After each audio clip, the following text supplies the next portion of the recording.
The following is a fan-based review. All materials discussed are property of Toei Inc., Bandai, and Saban Entertainment. Yow! They can really move. Yow! They got attitude. Yow! They're the fastest things alive. They're the fastest things alive. They're the fastest things alive.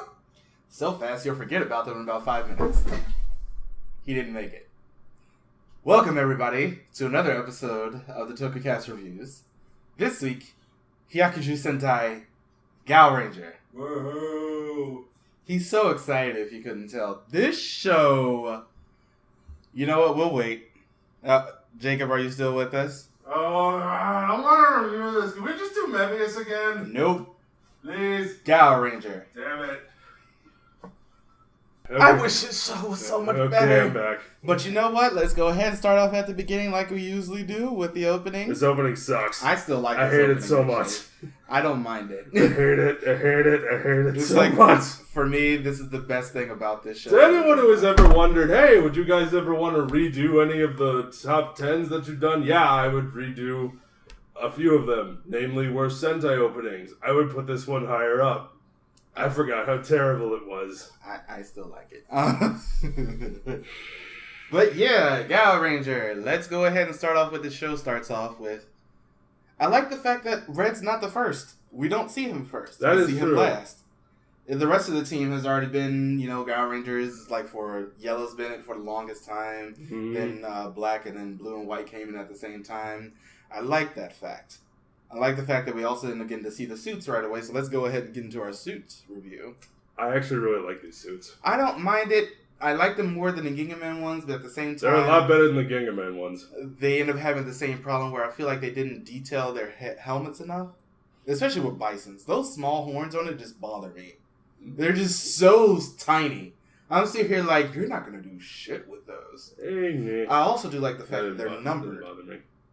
They're numbered. The stripes on their chest, they correlate with their numbers, and I like that. But yeah, the suits are actually, I never noticed that. Yeah, they're not bad. I like the suits. They're okay. Yeah, he's got 1, 3, etc. Mm-hmm. Never noticed that. Okay, so then we end up getting to meet Tetum. Yep. Who was like sort of like their overseer in the animarium, which She looks like a little girl playing dress up. She really does. In the animarium, which is a flying, turtle space rock in the sky. Yep. We're gonna doing this one a little bit differently because we are so bored with this show.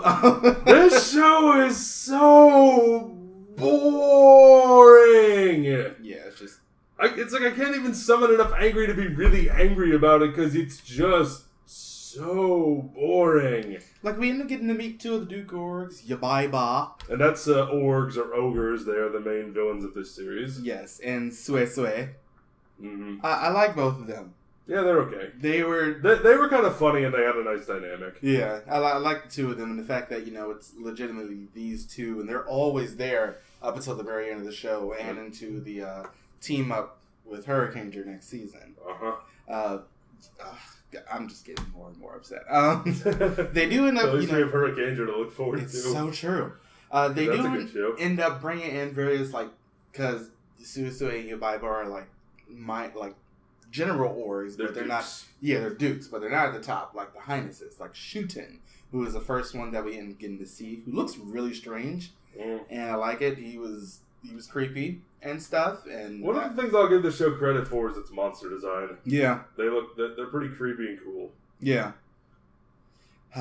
Now, they end up getting a lot of mechs in this one. This is the first time where we end up getting, mechs that can switch in and out. Yeah. And I like that. I like the fact that we end up getting... It's also the first time we had primarily CGI for the mechs. Yes, that is a big thing for this show. After Time Ranger, they were just like, hey, CGI is cheap, so let's go ahead and do that instead. And but in reality, it isn't. Ooh, Lord, they did. CGI is always more expensive, folks. But yeah, so we end up getting our, power animals and everything with Gal Lion and the others. And our first mech, which we don't, I love this, don't get to see it until episode 2. Mm-hmm. It's great. Slow the fuck down. I like this. Give it a couple episodes before you end up introducing the mech. Because if you end up doing it the first episode, just like, I can't concentrate. And that's a problem in itself. To be fair, concentrating through most of this show is difficult. Yeah, you just end up fading. But yeah, the first one, Gao King. Mm-hmm. I like the mech in this one. It looks a lot better, and I end up saying this because it looks sort of similar than Ginga Man's. Especially with the... Because Ginga Man was basically just Z-Ranger again. Yeah. Well, the mech itself. The mech itself especially, but... But yeah, Gao King is also because, as you know, the main problem I had with the Ginga Man one is the fact that the crown on top of his head just felt way too small. Yeah. This one feels perfectly fine. We end up getting a lot of armaments with Gao Elephant, Giraffe, Bear, Bear and Polar Bear, Rhinos, Gao Modillo, Gao Wolf, and Gao Hammerhead later on. Mm-hmm. There are a lot of armaments to this mech, and I like that. Mm-hmm. Later on, we end up getting another one with Gao Muscle. I love his entrance. I love that. I also like the Donkey Kong music that plays over it. Yeah. It sounds kind of like Donkey Kong. I thought that was cool. Yeah, I really like the mechs in this show. That's probably the best thing about it. Yeah, we're not lying. At all, actually. That's the sad part. We'll end up saying this. There is another Dukor that ends up getting introduced later with Roki. Probably the best arc in this show ends up coming from this character. Yes. Because he was previously Gao Silver, and Gao Silver was the Gaoranger about 1,000 years ago. I like this entire thing because it's just like after a little while you end up having Gao Silver finally breaking off from the Roki character and having to fight him later on because he ends up coming back as just basically a shade. Roki also looks awesome. Yeah. I love his design. Yeah. Really good suit. It's really, really good. He was originally in prison. I like the fact that they sort of found him in a coffin. Yeah, that was kind of cool. But at the same time, I feel like if we're going to end up doing something like that, this is just a storyboard element-wise thing, have the coffin show up early. Like, as much as I hate Ninja Steel, like, with a passion, they showed off the gold star really early in that show. Okay. So you end up having, something to look forward to. I feel like with this, you end up having to do something else to make it just appear that much earlier. And it'll end up being that much more of a thing. It's good. But yeah, Roki ends up turning into Gao Silver, our second Silver Ranger, and the first one to appear in the actual opening credits after he ends up turning into Gao Silver in episode 23. I like that. It's finally, because... Yeah, like the previous 6 Rangers will end up having like their credits shown, but they'll never actually show up in the opening credits. And this one is just like, hey, we're actually going to make you feel like you're an actual part of the cast. We're not going to end up putting you in anything where it's just, promotional material where we just end up showing the main 5. And that still goes on to this day. Come on now, people. But yeah, I still like Roki. After a little while, he ends up getting, all the Gao Silver powers and the pool stick. I have a problem with that. It's such a problem. Yeah. Shuten ends up getting killed by Gao Muscle a little bit earlier than that, and then we end up getting introduced to Ura, who ends up transforming into ultimate form Ura a little bit, and kills 4 out of the 6 Gao Rangers. Whoa, we're there already. Yeah, I'm just... We're just blazing around this. And in all fairness, though, everything that happens before that, we talked about the Roki arc. That's the most interesting thing to happen before this. Everything else is just kind of filler monster of the week stuff. We do end up also getting Gao Hunter. That too. I like that. I like that one. That one looks good. But Ura, I really liked him as a villain. He was like that over the top sort of creepiness, but he's also pretty funny. And then he just comes in, transforms into Ultimate Ura, and kills everyone. Mm-hmm. And I'm sitting here like... I love how when he's first introduced, he's like, bring me pretty things. And then fill the space with flowers. He's just like... And the episode... But if we're skipping ahead to episode 30, at the beginning of the episode where he's building the cross, and Yabaiba and Suisui think that he's going to kill himself. And their reaction to that whole situation. Like, oh my god. One of the biggest bright spots in that show was that whole scene. Really, really funny. Yeah. Jesus. But yeah. I'm sorry. We're sorry. This show takes it out of me. And it's just like, it really is a draining experience watching this. Yeah, it really was. This show is not that interesting. But the whole thing where he ends up killing the Gaorangers, the 4 out of them, I liked that. I liked that scene a lot. If only I cared about the characters. Yeah. One of the things that drove me nuts, they never call each other by their names. At the beginning. They end up calling each other by their names later. Yeah, like in like the last episode.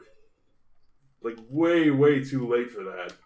For so much of it, it's just like blue, green, there's no green, I'm so bored.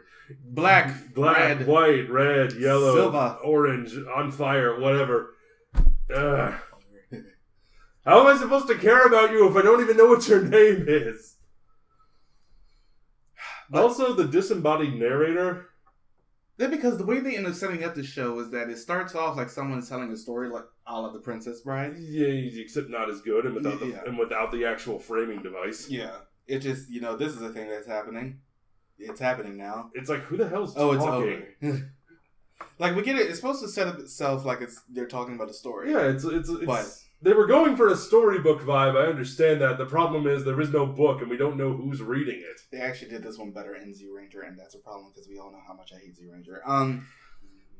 You want to just review that again? No. Okay. But yeah, the whole thing, every hands killing those Gaoranger Rangers is just red and silver left over. Yeah. And they're out there fighting like they're basically just wiped out because the orgs are just starting to just overwhelm the world, and it's just the two of them against all of them. Yeah. And there's another mech that we didn't really talk about because it's basically a god. Gao God. Yeah, he's basically over OP as hell, but the way they end up bringing him in is like he ends up taking the body of a kid. Yep.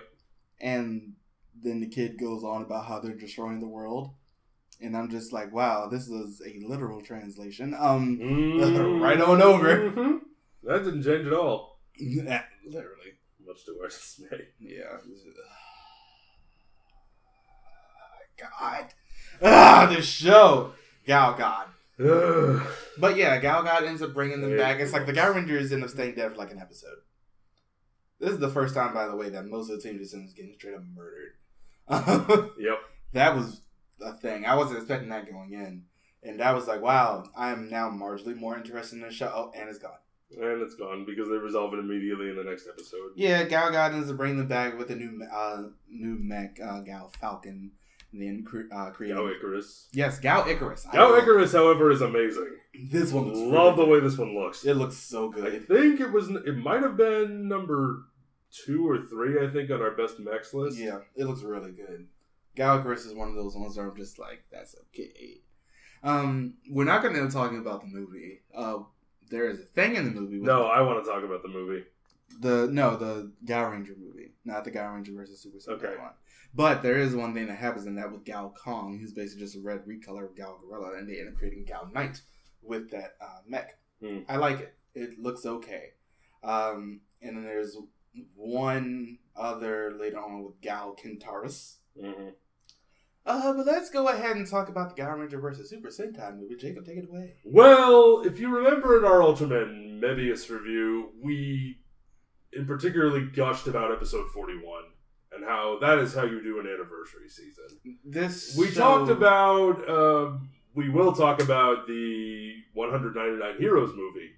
That is how you do an anniversary movie. This is the absolute wrongest way possible you could ever do an anniversary season. Which is sort of depressing considering the fact that this is supposed to be the 25th anniversary. Yes, this is the 25th anniversary of Super Sentai. And as exciting as I was to see Mega Pink and to see Live Red again, to see Big One, all played by their same actors. Yeah. To see all these characters come back. As the Dream Sentai. Except for Gang of Blue, why'd they use him? I don't know. I guess just because. But Live Red, though, can't argue with that. Fire. They played that song. Oh, yeah, they did. And I was singing so it good. along. But 99% of this movie is a freaking clip show. It is. Just showing you, like, oh, here's everything that came before it, instead of actually, showing us these characters that we've known from the past or didn't know from the past and showing us where they are now and whatnot. It's just lazy. It just feels lazy. This show. Ugh. It's like this show in a nutshell. Because after Ura, they end up defeating Ura. We're going to come back into the main plot here. Woo! And they end up bringing in the last god, with, Highness, which is basically two. Highness Duke Resetsu, who has a mouth up here and a mouth down here, and they both talk. So, you know. That's a cool design. Yeah. I will, keep bringing it up. The villain designs are really cool. I like the suits. The mechs are amazing. This show is clearly a toy line. It clearly works better as a toy line. And there are some things in this show that definitely do end up, bringing that about. There is a Highness, org at the beginning, or, the Master Org, who basically ends up bringing back all the rest of the other orgs that they end up fighting against, including these three. And then after Resetsu ends up getting killed, they end up bringing them all together into, a giant amalgamation of a monstrosity. And, yeah, it's just... where do we even go with this show? Because the end of this show would be cool, but at the same time they're talking about hey, I want to do this normal thing again, and I want to do this normal thing again, and I want to do this normal thing again, and they end up calling each other by their names. Yeah, and it's just oh, you had names? I didn't notice. This show is. The ending is just so lackluster, too. And we'll talk about the ending more in comparison. Yeah. But it's just God. Where do you go with this show? I wish it was, you know what? We're not there yet. Let's get to the characters for what little we end up having of them. Gal Red, we end up having Kakadu Shishi. No, I actually really like the way he was introduced, where he calms that elephant down. Yeah, and then he was just hey, I'm a veterinarian. I can end up talking to Enabee's heart. And then he ends up finding out the orgs don't have one. And then he ends up getting slapped across the face. And White was I fucking told you.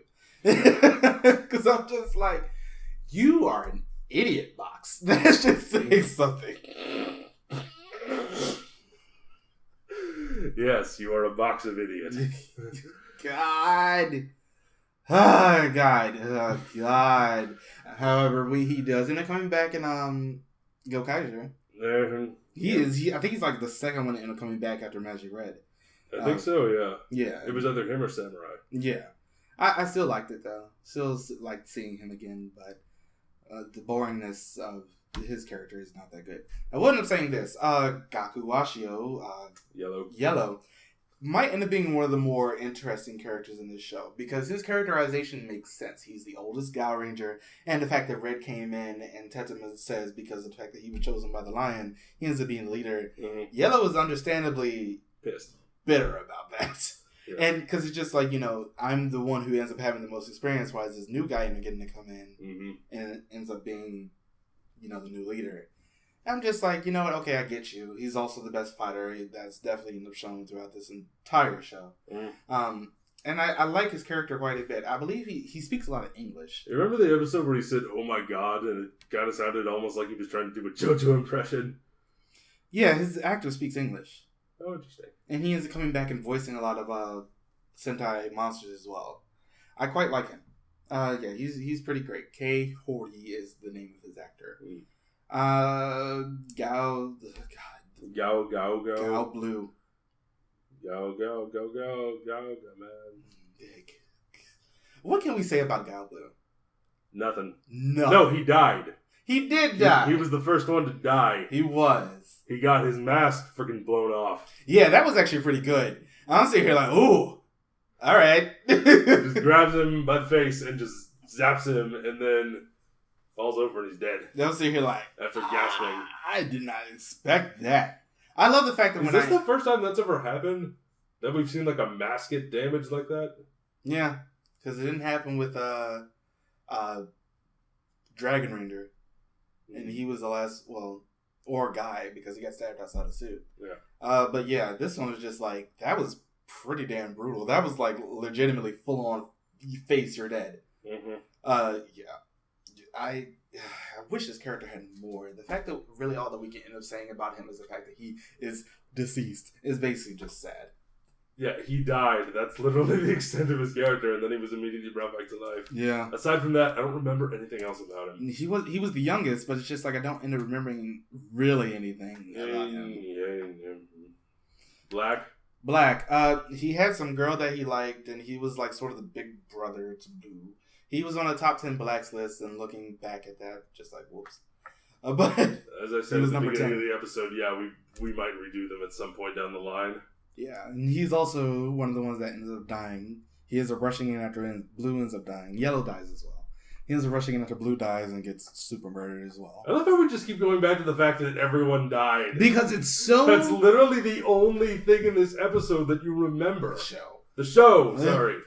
But it's just like, the reason we end up bringing it back to that, one, because it's really the only thing that we end up remembering from this show with any impact. And two, is because of the fact that it is sort of impactful for the series as itself, because this is the first time that most of the Rangers ended up dying. Mm-hmm. And that actually sort of ends up saying something, because they haven't done that since. Mm-hmm. Like, they've had single members die. Yep. But they haven't had people just like, hey, we're just going to wipe out most of your team. White. Oh, God. Anyway. Who? The girl. Yeah. The boobs. Literally who? Speaking of which. Who was her character? She died. She died. I think right after Black. Oh, God. It's just, nothing happens with this character. I think her and Blue were left behind so badly. Like, Black at least had some sort of love interest that I don't think really went Do you anywhere. remember any episodes dedicated to White? I don't. This spot is lacking any help. Maybe over here. Nope, there's still nothing. I don't remember anything about her character. Silver. I remember lots of things about his character. Yeah. He was originally, a Gaoranger from 1,000 years ago. Yep. Gao God basically ends up putting him in his He gave us the only other memorable story arc. Yes, where he The ends up Roki getting arc. turned into an org with Roki, and then he ends up having a fight against Roki. He ends up going off to like a bar in the middle of nowhere and serves as the bouncer there for a little bit, plays pool, and that's how he ends up getting the new finisher, where he ends up using his jewels with the actual power animals inside of them, more or less, or he can summon them with their power, and uses them as pull cues to kill people. Seems like a bit of a reckless use of those power jewels. Oh, you think? Yeah, I do. That's why I brought it up. Yeah. Another thing I want to bring up, the show's ending. And how it's the creepiest ending ever. There's just something so weird about this one. How so? Because everyone's naked. Yeah. It's just this slow Japanese, 90s ballad. And it's just the camera panning over the Rangers one by one, and they are completely naked. Yeah. You don't see anything, but they're naked. Yeah. And we end up getting a whole bunch of other extra mechs as well. Yeah. Oh, God, this show just... We're sorry. This show takes so much out of us because this show is legitimately boring. Oh, God. It's so boring. It's so boring. Mm-hmm. And it's like, this got paired up with Agito. And Agito on the second watch wasn't that good. And then it's just I thought it was okay. I mean, it was fine, but it's just like, there were so many. Agito was better than this. Yeah, but at the same time, this is like, 2001 was like that year where I'm just like, wow, I'm not interested in anything. Because I didn't really like Agito that much on the second watch. I didn't like Gaoranger on first watch. Don't like it now. Why? Pourquoi? Okay. Literal the fuck. I wish this show was better. It had some potential, but it's just like after the whole Gao God thing where it's just like pollution. And I'm just like, okay, I get where you're coming from, but you're sounding really preachy instead of actually doing anything about it. You're just going to try to go ahead and kill all the humans off of the planet. And I'm just like, that's not going to work. Oh, God. Why the movie? Gaoranger, I'm disappointed in you. There was no teamwork with Time Ranger either. No, there wasn't. I noticed that. And the reason because of that is because of the Super Sentai one. Dang it. This is just one of those shows where you're just like, wow, this is how I end my life, right? This is how I die, I guess. Elizabeth, I'm coming to join you. This show, I don't recommend it. We don't recommend this show. I do not it recommend wasn't it. obvious enough already. It feels like it just went for too long, and I'm just like, I get so bored watching Gaoranger. Yeah. It doesn't do anything to capture my interest on like the next show the next Super Sentai after this that we're going to end doing, which is Hyakujuu. And I like which that I'm show. actually really excited to go back and watch again. Yes, that show was still fun. I really like the ending and the fact that they used Doctor Who sound effects. And, all of that. And, of course, the next show we're going to end up reviewing is one of my favorite Kamen Riders. Kamen Rider Ryuki is I'm next. so excited to do Kamen Rider Ryuki. We're not doing Dragonite. Don't ask us to do Dragonite. It's not happening. It's just... also, be sure to check our review schedule to see what else we got on further down the line. Yeah, we still got some things to add, like Amazon Season 2, which is not as good as Season 1. And we still have to add Cosmos somewhere. Cosmos is 63 episodes, so we got to figure out... What is that, Ultraman? Yeah. Okay. Yeah, it's 63 episodes, so we got to figure out somewhere where to put it, where we end up not doing something so either long before or after. Mm-hmm. Yeah, Cosmos, that'll be fun. But next, we're doing Kamen Rider Ryuki, and I'm so excited to do this show. Yeah, Marcus Satsu might have gotten to it before us, but we're going to do it anyway. I'm very excited to do it, though. So then you can hear us gush about it. Yes, and we will end up talking about those two movies where we can't really figure out where they fit in the continuity. Or do they?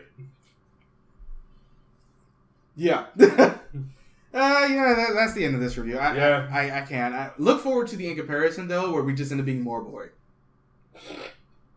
Bye, everybody.